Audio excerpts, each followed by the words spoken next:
सध्या दादरमधली ही दृश्य आपण पाहतोय। दादरमधील शिवसेना भवन परिसरामध्ये विद्यार्थ्यांचं हे आंदोलन सुरू आहे। मोठ्या संख्येने विद्यार्थी या ठिकाणी जमलेले आहेत। मुंबईतल्या शिवसेना भवन परिसरातली ही दृश्य सध्या आपण पाहतोय।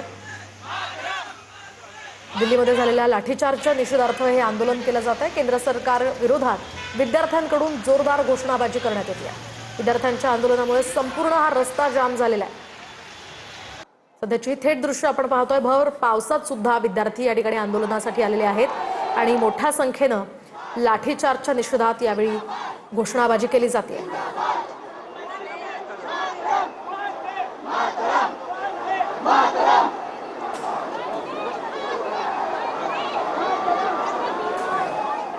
आपण पाहतोय या ठिकाणी मोठ्या संख्येने विद्यार्थी तरुण आंदोलक या आंदोलनामध्ये सहभागी झालेले आहेत। दादरमधली ही दृश्य आपण पाहतोय। दादरमधील शिवसेना भवन परिसरातली ही दृश्य